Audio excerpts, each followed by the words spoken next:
Welcome to The Pillars, the podcast of the 363rd ISR Wing of the United States Air Force. I'm Chaplain Jim Bridgham. And I'm Dr. Jerry Walker. On each episode of The Pillars, we find a brief resilience topic so you can practically fix any potential roadblocks you encounter and finish a better wingman, airman, and leader. So let's dive in. What's today's topic? So today we're continuing our previous discussion on effective communication, and this is part 2, whereas previously we focused on communication in our personal relationships, so spouse, boyfriend, girlfriend, significant other. Now, today we're going to be talking about effective communication in the workplace. And I think this is a particularly good topic to discuss because just in my dealings with people from various units, not just in ISR where we work, a lot of people have complaints about how they interact with their supervisors or even with their peers.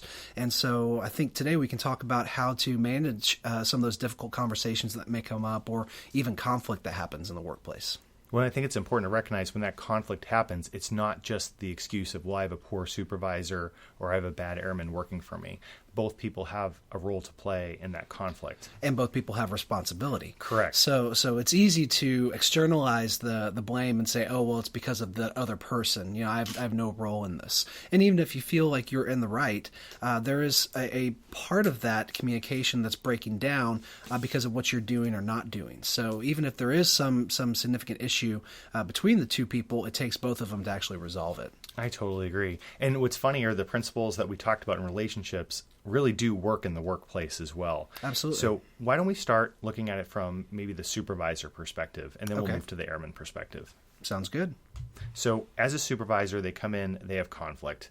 They're dealing with someone who's maybe notoriously late or somebody who is just not following the rules. How do they usually respond? Well, I would say that there's not necessarily conflict, but there's the potential for conflict. So in any one of these situations, you have maybe like a discrepancy. Mm-hmm. Let's choose some more innocuous words. Got it. So there's a discrepancy and there's something that needs to be addressed.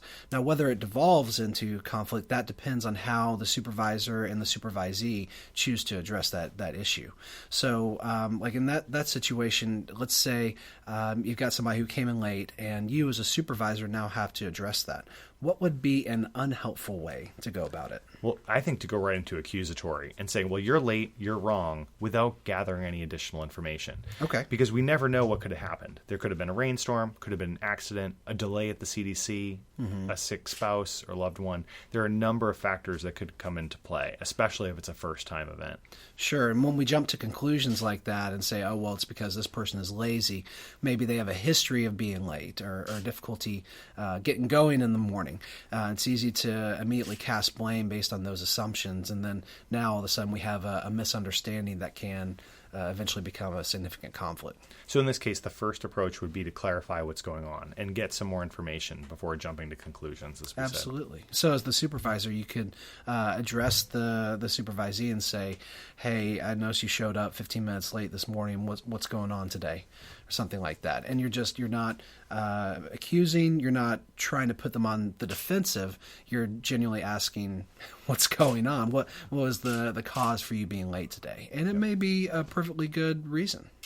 And I think this next thing you could go to, or one of the next things, is that impact to the unit. So let's say it is someone who there's no real great reason for them to be late, but they're late constantly. Of course, there's corrective action. There's there for a reason. But sometimes that corrective action it just goes to that accusatory. It doesn't just say, what is the impact to the unit? You're a valuable person. When you come here, if you're not here on time, it's impacting our mission. It's impacting our unit. We care for you. You're somebody part of our unit family. There's more to that. And sometimes that message is dropped and lost, and it puts the person almost backed into a corner immediately, instead of giving an opportunity to move forward and to kind of come out of it. Right, because what's the real issue at play here? I would say that by conveying it in the way that you just described, the supervisor is emphasizing that individual's importance to the unit, importance to the mission, not their responsibility to the supervisor themselves. Correct. And that's the larger picture. And I think sometimes we need to be reminded of that as big A airmen, that we do have a responsibility to our units, to our wings, to the larger Air Force as a whole. And the things that we do and sometimes don't do can have an impact on that level, both positive and negative. And I think it's good to always try to refocus on what is that impact, and what are some things I can do to make an impact in the right way. So we talked about the jumping to conclusions. We talked about and clarifying the situation, but in this situation, we've given some suggestions of the impact of the unit. What are some other things supervisors might look for in resolving a potential issue? Well, I see you got some notes there in front of you. I know you're going to talk about ways that you can promote trust and ways that you can effectively lead through your words and your actions. Mm-hmm. What were some recommendations you had for supervisors? So this comes from leading at the speed of trust. And some folks may wonder, well, why is the chaplain talking about trust? Well, here's your gee whiz factoid for the day. The word trust originates in the Greek, and the Greek word is called pistis. For some reason, people think that's funny, but that's the actual word. I had an involuntary laugh just now. Just had to. So that Greek word pistis comes to meaning 3 words in today's vernacular: faith, trust, or belief. Same word, same meaning. And so what happens when we're building trust, we're actually building faith in another person. We have faith in another person, in our organization, and ultimately in ourselves. We're trusting them, we're trusting ourselves. There's this element of faith. So Covey, in Leading at the Speed of Trust, in the book, great book, by the way, says that there are 4 cores to credibility. And this goes to how to resolve conflict. The first one, they say, is first you need to build your integrity. Who are you as a person? So let's say I'm the airman in that situation. I've made a commitment to the Air Force. I made a commitment to myself to be at my work center on time. Again, this is a really minor issue, could be easily resolved, but it goes to an integrity issue. And it might mean getting up much earlier or a little earlier or being very focused in the morning. But the first piece is integrity, and that's just being honesty, just having honesty. The second piece of this is intent. It's what's your motive? What's the agenda? So let's say how do I want to interact with a supervisor? Let's change the game. I have a different issue with my supervisor. What's my intent in the conversation? What do I want? What am I trying to get from my career? Are you trying to come at it negatively or positively? Do you want a resolution that will help your organization, or as a win-lose, a win-win? What kind of resolution do you want? I like that because it speaks to the orientation with which you approach a potential conflict.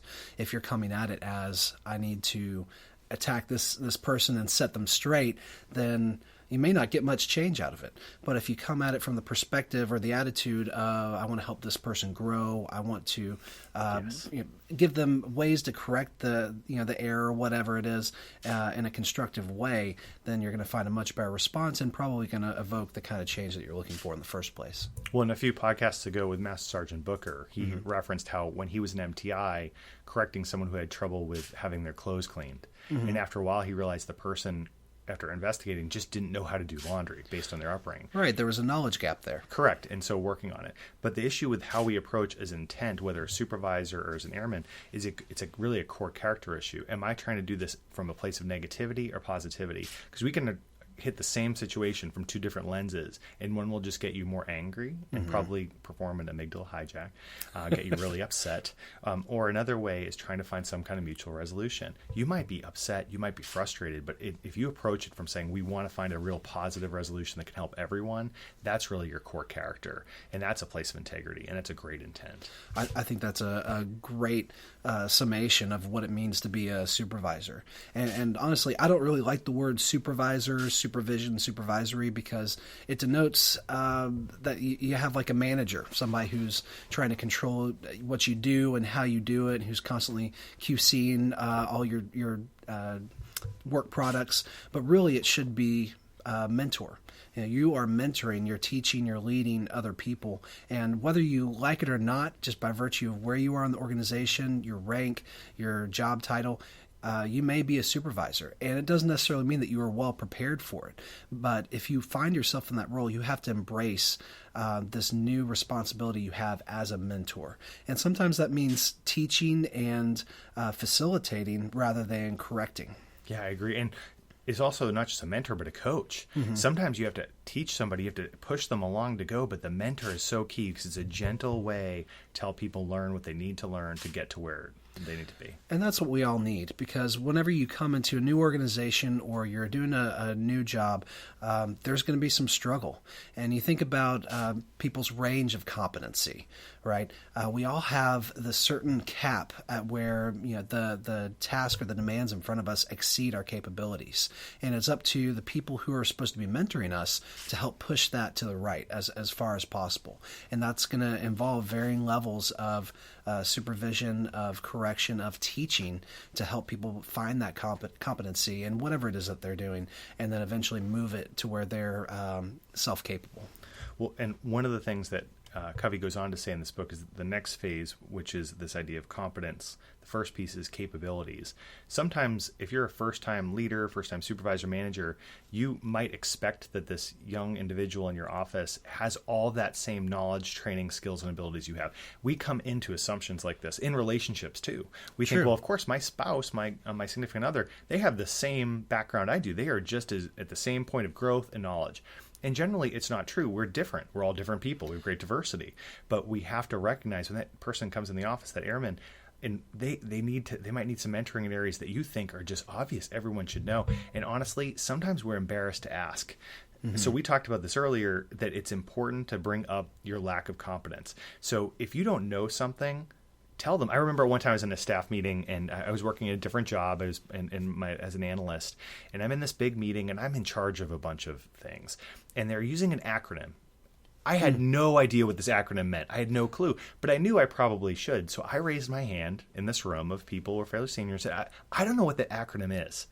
And the person leading the presentation starts saying, well, Jim, you should know who this is. You should know this acronym.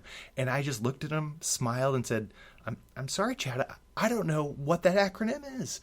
And he goes, well, actually, I don't know what it is. And then he looked at someone next to me. He's like, I don't know what it is. And went around. And all around the table, we're nobody really. And it's pretty funny in this big room. And it was just something that sometimes we need to just bring it up, because you might not be the first person who doesn't know. And then also on the other end, how he responded might not have been the best, but if someone asks you a question that seems really obvious, just respond with the answer. Even if you should know, say, okay, well, this is it and where it should come from, and help them understand. Because one, it could just be it escaped them for a moment. They may know and just need help. Or two, they might need some coaching in an area that you didn't think they needed. And that's great information and intel as a supervisor. What you don't want to do as a supervisor, and then I'll go to the airman, is to shut them down like that. Because if they do, they will not ask a question, and it could cause a critical error.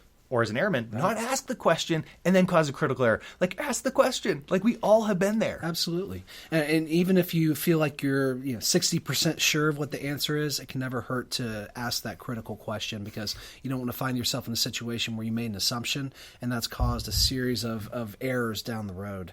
And we see this all the time. I think there's a misconception with our first-term airmen, the guys who go through the training pipeline, they're straight out of tech school, they get to their first unit, and there's I've seen this, I'm not saying I believe it, but there's the assumption that, well, these guys don't know anything. They got the theoretical knowledge, they're fresh out of training, now we got to retrain them on the job, everything.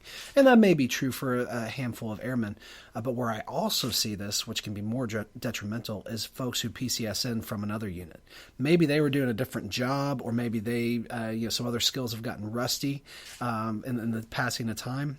But because of where they are in their career, they feel like they're established enough to where they should know this stuff, and they're afraid to ask those questions. Yeah, and you never get to that point. Right. You just never do. And I'll tell you, just from my faith background, we have a lot of data to know. Not just people would say, well, it's just the Bible. It's like, well, there's a lot around it. Commentaries, there's the original languages. I don't know everything, but I know who to ask or where to look up. And sure, do I study regularly, but sometimes you just need to ask the question and ask for help. And that's more important, having those resources on which you can rely, the people who you can go to and ask those questions. Yep. That's more important, I think, sometimes than actually having the knowledge in and of yourself. Well, and the last point they give here, and this is in Covey's other books, is with the beginning with the end in mind. They use the word results. So the four to review were integrity, intent, capabilities, and results. But results are key. What do you want out of the interaction? What do you want? Do you want to just correct them and maybe raise, volume goes up or get paperwork? What are the results? The results aren't paperwork. The results aren't just the correction. The results are fully functioning airmen in our Air Force doing a job well. Well, and we need to think of what the results are as in that leadership role, but also as the airman. Mm-hmm. What are the results I want from my supervisor? What's my goal when I go into this? And if you have that forward-thinking mentality, as we all should, as we've talked about probably ad nauseum for you guys to this point, we should all be thinking about what's that next step. Where do I want to be 6 months, a year down the road, and what's it going to take for me to get there? As a supervisor, you should be thinking about your airmen in that way. Where are they now? Where do I want them to be? And what do I need to do in order to help them get to that point? Absolutely. And the thing I'd emphasize in results too is, let's say you've had issues in the past that could have gotten conflict, raised voices or paperwork. You can always recover. You really can, from 99.9% of things probably.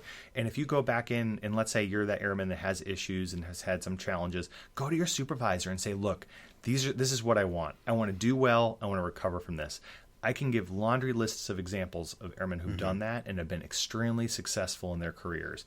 If the opposite of choice, which would be negative, saying, well, they were after me, they did this, that victim mentality. Well, what I'm going to suggest is, if you're out there, you're listening, and maybe you're looking for a way to improve, talk to your supervisor, talk to your leadership, ask for mentorship, work with people, find a mentor. It is not hard to find a mentor in the Air Force. Just go ask someone. If it's not your supervisor, find another NCO, find another officer. Someone will mentor you, and find that to help you get the results you want.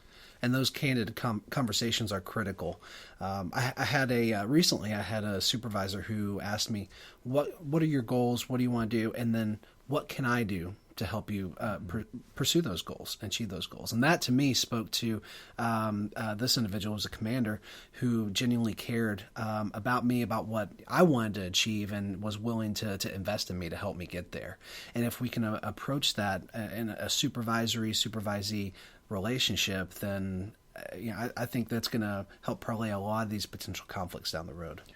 And it also suggests, even if you, and I think it's so good, like having someone who's might be even outside of your chain or near your chain, that you could run an idea by, because we all get ideas. I remember when my last organization I was in, not in the Air Force, I was out and I had a mentor who was a 15 level, and I went to him and said, hey, this is the conflict, and I'm right. I am right in the situation. Here's my argument. He's listening and real closely, and he goes, well, actually, Jim, I think you're wrong in this situation.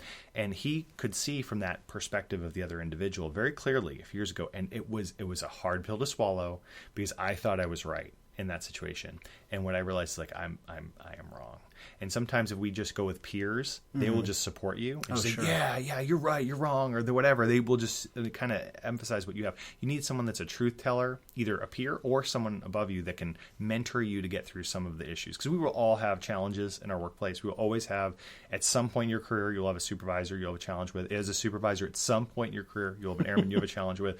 I'm not being a pessimist, it's just a reality. Right. So what can we do to find someone to help you work through that and challenge? And of course, we're always there too. We do a consulting role and an advising leadership role between the two of us. We can always help you too, whether you're a brand new airman or you're senior NCO or officer, whatever. We're here for you. Absolutely. And you bring up a good point. I mean, sometimes it is an airman issue, sometimes it's a supervisor issue. And if you find yourself being the one who has an issue with one of those supervisors, maybe you're getting into some recurrent heated conflict, or you just feel like they're walking around angry at you all the time, there's a handful of things that you can do to not only de-escalate that conflict, but to create an atmosphere to where it becomes less of a recurrent issue in the past or in the future. The first thing I would say, first and foremost, is to try to keep your cool. And I talked about this in my SG Weekly from 10 July, the week of 10 July. This is the hardest thing for a lot of people, because when other folks get up in our face and we feel like they're making personal attacks, it puts us on the defensive. And then in that perspective, we're only trying to defend our actions or to come up with rationales that maybe can convince the other person that, no, in fact, we weren't in the wrong, and maybe they're in the wrong. Yep. And unfortunately, what this does is creates this compounding, escalating conflict where we're just piling on top of each other, and they return our defensive volley with another of their own, and it just feeds into itself, and we don't get anything accomplished, because now we're all spun up. We both walk away angry, and what may have been a relatively minor issue has now been blown out of proportion. So the first thing I say is, if you feel like you're getting some heat, try to keep yourself calm. And this takes a lot of self-control, but remind yourself that you're not going to let the other person's anger infuse into you. You're going to keep a calm demeanor, control your rate of speech, your tone of voice, think before you speak, and try to speak very calmly, slowly, and concisely. And this can be difficult. I think, especially for me, road rage would be the the most difficult situation. Not in because Hampton. Oh yeah, I know. Just kidding. Because people do things, and it makes you angry, and you want to retaliate. And you have to keep a control of yourself and maybe just say, all right, I'm going to let it go. I'm not going to let them feed into my well-being or let them ruin my day.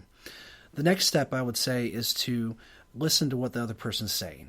And this can be difficult too, because again, you feel like they're levying some personal attacks. They're criticizing you, and perhaps unfairly. But a lot of times what those folks want to know is that they're being heard and understood. In fact, a lot of miscommunication happens this way because both people are desperately trying to have their own voice heard, but they're not listening to the other person. So instead of immediately jumping to defend yourself, try to restate what the other person is saying. Find a way to summarize it to where you're reflecting, just like we talked about in the previous podcast, their point of view. And once they feel like they're understood, maybe they can expound on it.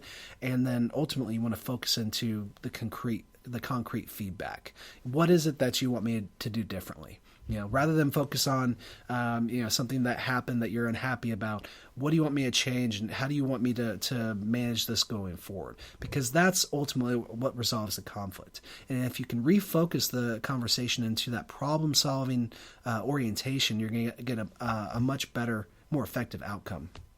One thing that we didn't talk about today that maybe a handful of you guys are thinking about when we talk about the words conflict resolution is the I feel statements. Okay, I'm sure y'all have heard examples of these before. I feel blank because, or when you do blank. I would say those are not necessarily going to de-escalate a conflict because they only work when the other person is of the same mindset. And it takes both of you coming together collaboratively to talk about your thoughts, your feelings, and things like that at the same time and using those I feel statements. If only one of you does them, it's not really going to work as well. So rather than doing that, I'd say flip it around to reflect or make it a reflection for the other person to say, it sounds like you're feeling blank because I did or because this situation, however it occurred. Because now you're allowing that other person to feel understood and you're allowing yourself to empathize with them. And that ultimately is going to be more effective when you're trying to de-escalate that conflict versus when you're both coming at it collaboratively. And that's really one of the big takeaways is try to make it a joint effort rather than an I versus you or whatever kind of orientation. Let's go into it with this we perspective. How can we resolve this? How can we make this better for the future? I think that's going to ultimately help you find a better outcome. That's awesome. I think that's great. So we'll end with that. These are some great points. We gave you a lot of data today. Obviously, this is a part 2. We may even do a part 3 eventually because this is a real deep issue. Communication is just part of everything. So as we go, we want to say thank you for what you do. Thank you for your service. We're excited to be part of this now new wing. We have a new wing commander. We have a lot of new changes coming. So we're looking forward to working with you guys in the next couple of years. And if you have any questions or concerns, email us. And finally, we just want to say thank you for what you do. We know there's a lot coming at you. It's summer, it's busy, but we want to let you know we're here to support you. So if you need anything at all, reach out to us, and we look forward to hearing from you. Thank you. Have a great Air Force Day. Bye.